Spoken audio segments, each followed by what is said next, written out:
El régimen de Maduro sigue intensificando su saña contra los menores de edad, ahora convertidos de manera arbitraria en prisioneros políticos y en víctimas de la peor represión. Es angustioso el relato de Joanny Méndez, tía de Gabriel Rodríguez, el joven de 17 años de edad, condenado a 10 años de prisión supuestamente por terrorismo. En el programa La Noche de NTN 24 describió el drama que padecen y contó que la hermanita de Gabriel, de 9 años, escribió una carta en secreto pidiendo a Dios por su libertad.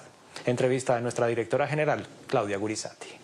En el momento que lo detuvieron, también alegaron los guardias que le encontraron dos cauchos, palos, piedras y gasolina.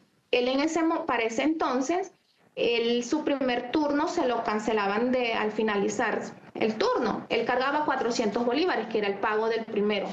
Y la guardia dijo que esos 400 bolívares que él cargaba era para comprar gasolina.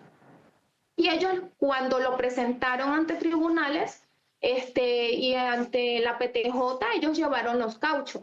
Y él a mí me comentó, cuando yo lo vi en tribunales, que él mismo vio cómo los guardias le sacaron al carro de ellos la gasolina, la colocaron en una pipetica y la presentaron, que esa fue la gasolina que él cargaba.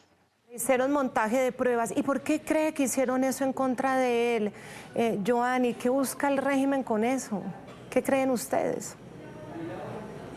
De verdad, nosotros ya no sabemos qué pensar. O sea, nosotros primero no sabíamos que íbamos a llegar tanto con este proceso. Nosotros pensábamos que iba a ser corto. Mucho menos pensamos que lo iban a condenar. Una condena que de verdad es injusta. Yo tengo una hija de 9 años y ella se crió con él como su hermano. Claro. Y ella decía, mamá, cuando yo voy a ver a mi hermano, a mi hermanito del medio, le decía ella a él. Y yo, mi amor, todavía no. Hasta le encontré una carta donde ella le decía a Diosito que por favor le concediera el milagro de que le dieran la libertad a su hermanito, que ella lo quería ver. Eso a mí me partió el alma, que una niña de 9 años diga esas cosas, porque en realidad ella no conoce, obvio, como niña no conoce la maldad. ¿Qué busca el régimen con eso? ¿Qué busca haciéndole daño a los adolescentes y a los niños? Gracias por este espacio, Claudia. Y lo primero que debo decir es que en Venezuela ya no hablamos de cifras, hablamos de familias desgarradas. Estamos terminando el 2025 y mientras el mundo se prepara para las fiestas de Navidad y de fin de año, en el país el régimen ha decidido que esta época sea una época de cacería humana. No respetan edades, no respetan enfermedades, solo buscan sembrar un terror paralizante. Y esta es una pregunta muy dolorosa, pero necesaria, ¿no? Porque el régimen detiene a menores por una razón muy perversa. El castigo por asociación ya no les basta con ir tras los dirigentes o los militares, ahora van tras los que más lo que más nos duele, ¿no? Que son nuestros hijos, hermanos. Es un mensaje de si no te entregas, destruye a tu familia. En la mañana de NTN 24, hasta ahora vamos a saludar a la abogada venezolana y defensora de los derechos humanos, Marta Atineo, coordinadora general de la ONG Justicia, Encuentro y Perdón. Gracias por estar con nosotros, abogada, bienvenida. Buenos días, gracias a ustedes por el contacto. Marta, cualquier detención arbitraria, de esas que se dan en Venezuela en reiteradas ocasiones cuando hay un aumento de represión, quizás se lo vivió en la última ocasión, luego de las elecciones que hubo en Venezuela el año pasado, en donde Maduro pues se quedó entornillado en el poder, cuando había protestas reclamando el voto justo por lo que había sido manifestado en las urnas a favor de Edmundo González, de María Corina Machado. Ahora se conoce de menores de edad, de chicas jóvenes, 16 años, 15 años, que las ponen tras las rejas. ¿Cómo se puede interpretar esto? Ya estábamos analizando en el programa La Noche de NTN 24 qué busca el régimen con esto. ¿Cómo podríamos descifrar esta nueva situación y además la situación de las familias que padecen que un ser querido menor de edad esté preso?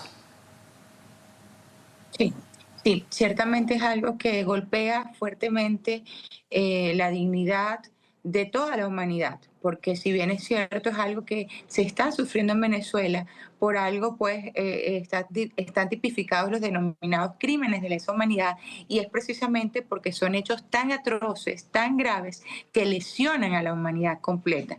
Así que agradezco muchísimo que ustedes estén prestando atención a este tema, porque efectivamente de eso se trata, de golpear a los venezolanos, pero en general se está haciendo un daño terrible a la humanidad al momento de cometer estos crímenes.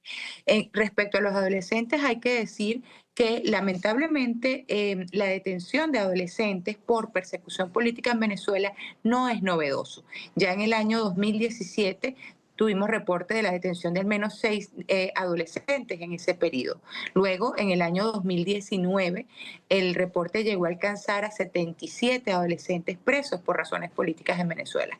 Claramente, a partir del 2024, este número se incrementó de forma exponencial y llegamos a tener el registro de más de 140 adolescentes detenidos en el contexto de manifestaciones pacíficas y, más grave decir, en muchos casos, como el caso de Gabriel, del cual nos vamos a referir ahora, son jóvenes cuyos testimonios dan cuenta de que ni siquiera estaban participando en manifestaciones pacíficas, sino que eran muchachos que estaban simplemente transitando por una calle. En algunos casos tuvimos reportes de jóvenes que estaban comiendo en algún lugar de comida de esta rápida y llegaban pues redadas de cuerpos de seguridad del Estado y se los llevaban, sin que, insisto, siquiera estuvieran participando en manifestaciones pacíficas, que hay que insistir, la manifestación pacífica es un derecho humano consagrado no solamente en la Constitución venezolana, sino en tratados y convenios internacionales de protección de derechos humanos. En cuanto a tu pregunta, ¿qué lógica, qué sentido, de qué se trata?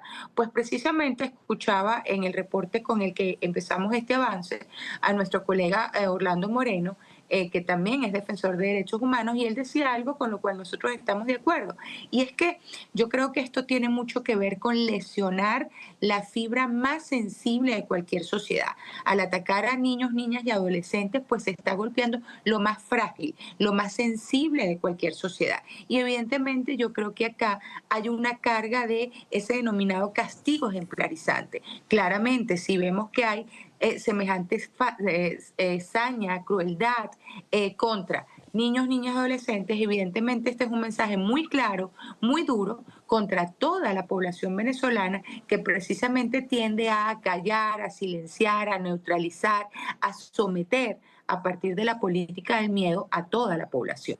En el caso de Gabriel, claramente él forma parte de esos 5 adolescentes que tenemos identificados presos actualmente en Venezuela por razones políticas.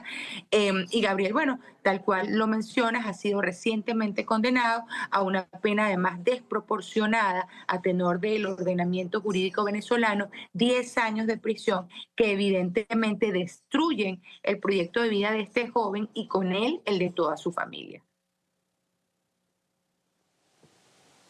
Marta, nos quedan unos muy pocos segundos para pedirte si es que hay una explicación para entender que a este joven lo hayan condenado, que a las chicas familiares de unos militares se las hayan llevado, menores de edad, y que a una adulta mayor de edad, la madre del capitán Sequea, también se la hayan llevado. Me quedan pocos segundos, Marta, para pedirte un concepto adicional sobre ello.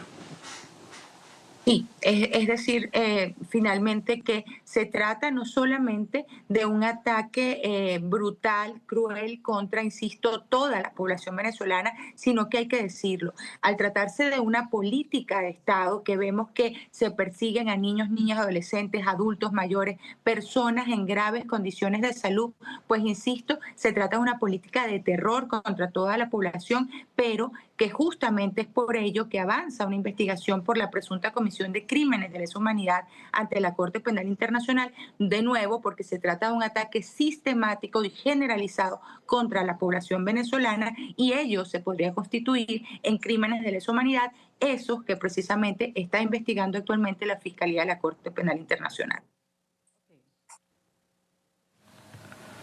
Vamos a agradecer, ha estado con nosotros la abogada venezolana, defensora de derechos humanos, Marta Tineo, coordinadora general de la ONG Justicia, Encuentro y Perdón. Gracias por haber estado con nosotros, abogada.